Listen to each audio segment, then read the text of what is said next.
if we look at our two conservative forces that we've been talking about, gravity and the spring force, and we compare the force exerted by those things to the potential energy associated with those forces, you might notice something interesting. So here I'm looking at the y component of the force of gravity, so I put the negative. And here I'm looking at the x component of the spring force, so I put a negative here to show that's in the negative direction. If when x is positive, the spring force is pointing in the negative direction. And looking at comparing this force to this potential energy is maybe doesn't make the relationship quite that obvious. But if you look at this force and this potential energy, you might really notice that the mathematical relationship between the potential energy associated with the force and the expression for the force itself. And we find that the force can be derived by taking negative of the potential energy function. But we have to take the potential energy function, with respect to a certain direction or a certain variable. And that gives you the component of the force in that direction. So for example, if I look at the potential energy associated with gravity, if I want to know what is the x component of the force of gravity, I would take the derivative of this expression with respect to x.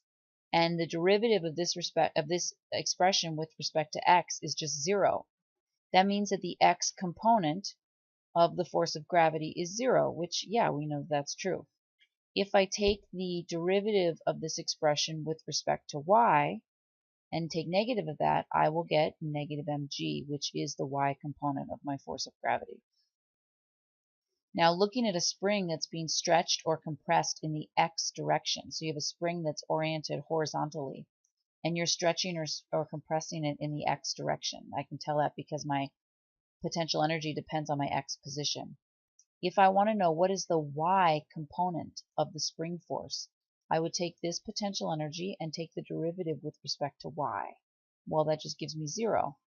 And it's true that if you have a spring in the x direction, you have a spring that's stretched horizontally, the force of that spring is exerting in the vertical direction should be 0.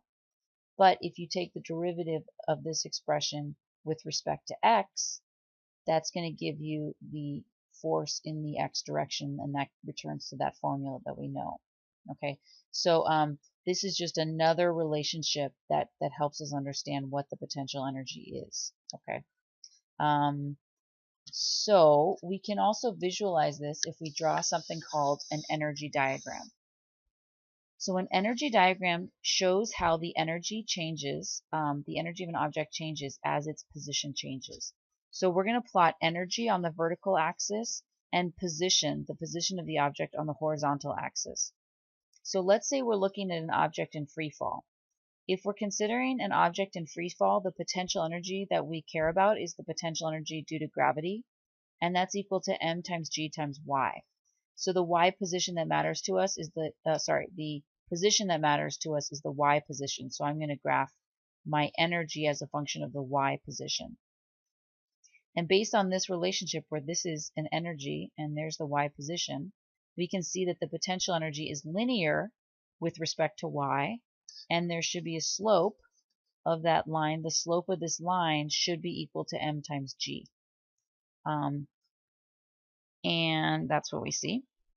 So what does this graph tell us? This just tells us at different y positions, we can look and figure out what is the potential energy. Okay.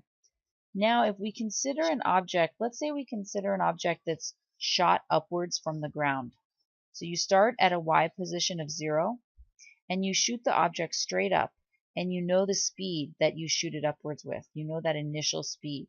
If we know that initial speed, we can know its initial kinetic energy. And I can take that initial amount of kinetic energy and add it to my potential energy at this point in space, which is just 0. And I can say, okay, so let's say we're at this point right here, and I have this much total kinetic energy. So however many joules this is, right? This is just a point on this line. Maybe this is like 20 joules or something. So if I shoot something upwards from the ground with 20 joules of kinetic energy, that means that I have 20 joules of total mechanical energy, because I said that I had 20 joules of kinetic energy at the y position equal to 0, which is when I have no potential energy. So all of my energy is kinetic energy, and that total mechanical energy that I have is going to stay constant. So here I'm just showing this black line here is just showing that at any y position, so these are all different y positions, the total mechanical energy of the object is constant. Okay. And then we can look at, that's just kind of why we have a horizontal line here. That's just representing the mechanical energy of our object.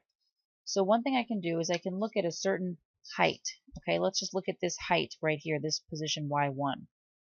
And when the object is at this position y1, this graph tells me that it has this much potential energy, right? Because the red line represents potential energy.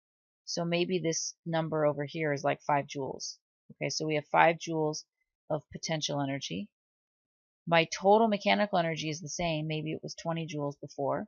If 5 joules of my mechanical energy is potential energy, then the rest is how much kinetic energy I have. So in this case, that would be like 15 joules of kinetic energy. And so we can see that as the object goes to higher and higher y positions, let's look at another y position over here. As the object goes to higher and higher y positions, more and more of its energy is potential energy, and less of its energy is kinetic energy. So this is just a visual way to describe something that we already know. As we go to higher and higher y positions, we lose kinetic energy. This distance here represents kinetic energy. We lose kinetic energy. And we go higher, we lose kinetic energy. We lose more and more and more and more kinetic energy. When we reach this point right here where these two graphs overlap, this is the point where all of your mechanical energy is potential energy. So what do you think your kinetic energy is at this point right here? It's 0. That means your speed at this point is 0. That's like when you throw a ball upwards, eventually it gets to a height where the speed is 0. What happens after that? Well, after that it starts to fall back down. So we consider this point right here the maximum height that this object will ever reach. And we call that point a turning point, where your potential energy graph crosses your total mechanical energy line. That point is the turning point, because at this point your object does not have enough mechanical energy to go beyond this position. In this case, that's saying you don't have enough mechanical energy to get higher than this y value, because if you go higher than that y value, you need more potential energy than you have. You only have a certain amount of kinetic energy. Okay. Another way we could have generated this graph, instead of saying let's pretend we start from the ground and we are launched upwards with a certain amount of kinetic energy, I could have also said maybe we start at this maximum height and the object is dropped. If you're dropped from this height, you initially have 0 kinetic energy. So at this point, all of your energy is potential, and that total mechanical energy stays constant. That's what we've seen here. And now we can imagine as the object falls to lower and lower y values, as you go to lower y values, you're losing potential energy, because the amount of potential energy you have gets smaller and smaller and smaller. And the amount of kinetic energy you have gets bigger and bigger and bigger. That means you're going faster and faster and faster. Okay, so I'm just using this graph here to describe everything we already know, but I just want to kind of see it represented on a graph. Let's look at another object. Maybe this object was launched from the ground with less initial kinetic energy. So now let's say it only has this much initial kinetic energy. I can still say that this point right here is going to be the turning point. So again, wherever your total mechanical energy line crosses your potential energy line, that's going to be the turning point. That's the maximum position that your object can reach. It doesn't have enough energy to reach any of these other y positions.